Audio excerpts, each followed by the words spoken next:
आला श्रावण श्रावण, दारी हिरवाईचं तोरण. व्रतवैकल्याचा हा श्रावण गोकुळच्या श्रीखंड आणि बासुंदीने आणखी मधुर करूया. ऐतिहासिक कार्यक्रमाचे प्रमुख पाहुणे आणि काँग्रेस पक्षाचे अध्यक्ष, राज्यसभेचे विरोधी पक्ष नेते मल्लिकार्जुन खरगे साहेब, काँग्रेस पक्षाचे नेते आणि देशाच्या लोकसभेचे विरोधी पक्षाचे नेते श्री राजीव गांधी, महाराष्ट्राचे माजी मुख्यमंत्री सुशीलकुमार शिंदे, पृथ्वीराज चव्हाण, व्यासपीठावर असलेले सर्व मान्यवर, हा सोहळा आयोजित करण्याच्यासाठी ज्यांनी अतिशय कष्ट घेतले, हे महाराष्ट्राच्या तरुण पिढीचे नेते विश्वजित कदम, व्यासपीठावरचे सगळे मान्यवर आणि उपस्थित सहकारी बंधू भगिनी, आजचा दिवस या ठिकाणी आल्याच्या नंतर महाराष्ट्राच्या कानाकोपऱ्यातून सार्वजनिक जीवनामध्ये काम करणाऱ्या महत्त्वाच्या मान्यवरांची उपस्थिती आज कडेगावांनी या परिस्थितीमध्ये आहे. आणि त्याचं महत्त्वाचं कारण डॉक्टर फत्तनरावजी कदम यांचं अखंड स्मरण व्हावं यासाठी पुतळ्याचं अनावरण आणि अन्य कार्यक्रम आज या ठिकाणी आयोजित केलेले होते. हा एकेकाळचा जुना सातारा सांगली असा हा जिल्हा. सातारा आणि सांगली या जिल्ह्यानं महाराष्ट्राचा इतिहास घडवला.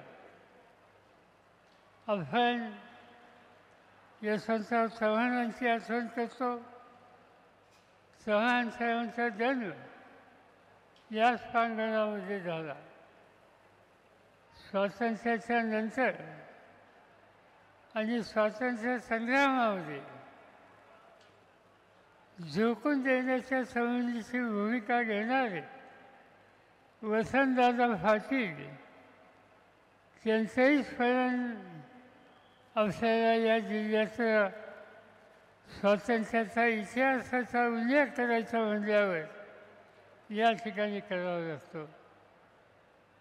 क्रांतिसिंह नाना पाटील की ब्रिटिशांना सरोक फळं करून दाखवण्याच्या संबंधीचं शौर्य ज्यांनी दाखवलं त्यांचंही स्मरण आपल्याला करावं लागेल.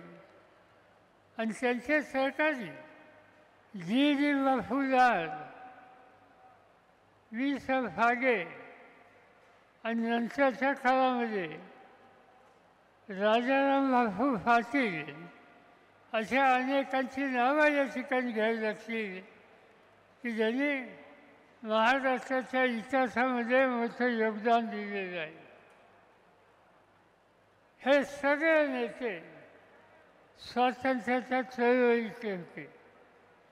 स्वातंत्र्य मिळाल्याच्या नंतर त्या स्वातंत्र्याचा अर्थ नव्या पिढीच्या अंतःकरणामध्ये जीवनामध्ये यायचं असेल तर आवश्यकता आहे शिक्षणाचा विस्तार. तर भाऊराव पाटील आणि अनेकांची नावं घेतायची की ज्यांनी सामान्य कुटुंबाच्या मुलामुलींच्या शिक्षणाच्या संबंधी आपलं आयुष्य घालवलं. अण्णांच्या विचाराचं भूमिका स्वीकारून अनेक लोक पुढे आले आणि त्या पुढे येणाऱ्यामध्ये वसंतराव कदमांचा उल्लेख करावा लागेल. रयत शिक्षण संस्थेच्या महाराष्ट्राच्या शाखेमध्ये अतिशय कमी वेतनावर काम करण्याच्यासाठी वसंतराव पुण्याला आले.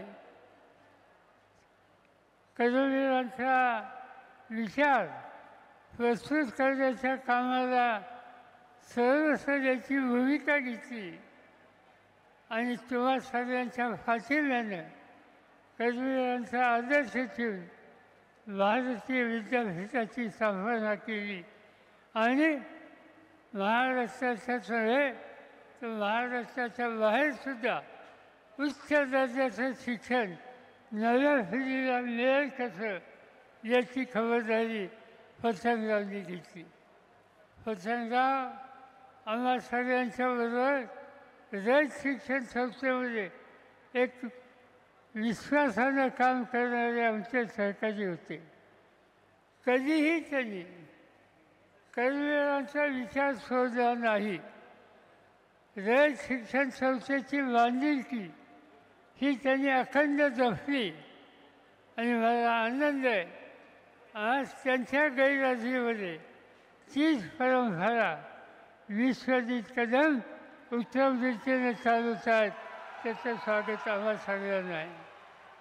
शैक्षणिक क्षेत्रामध्ये वसंतरावचं काम मोठं होतं हे सांगायची आवश्यकता नाही, पण मला एका गोष्टीचं स्मरण होतं की हा सगळा एका काळचा दुष्काळी भाग, त्या दुष्काळी भागामध्ये शेतकऱ्याच्या संसाराला फुलवायचं असेल तर पाण्याची आवश्यकता होती आणि ती पाण्याची आवश्यकता खऱ्या अर्थानं भागवायचं काम मग ते ताकाडीचं धरण असेल, तेंबूचं प्रकल्प असेल, हे सगळे प्रकल्प या भागामध्ये लोकांच्या संसाराला प्रपंचाला मदत करण्याच्यासाठी वसंतरावजी उभे केले आणि दुष्काळ कायमचा हटवण्याच्यासाठी आपण काही करू शकतो या प्रकारचा इतिहास हा त्या ठिकाणी त्यांनी उभा केला.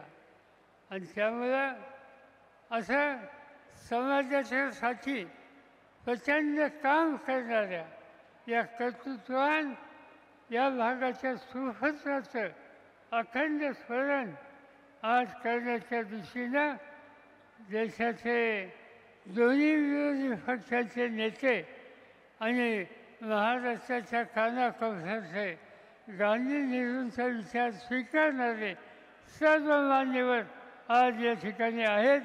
याचा मला मनापासूनचा आनंद आहे. आपण या कार्यक्रमाला हजर राहिलो, पण वसंतरावचा आदर्श, वसंतरावची विकासाची दृष्टी, वसंतरावचं शिक्षणाच्या क्षेत्राचं योगदान हे करण्याच्यासाठी आज विश्वजित प्रयत्नाची फराकाशा करतोय. तुमची माझी सगळ्यांची शक्ती, साथ आणि प्रोत्साहन विश्वजितच्या फाशीची राहील हीच खात्री या ठिकाणी जाहीरपणाने देतो आणि माझे दोन शब्द संपवतो.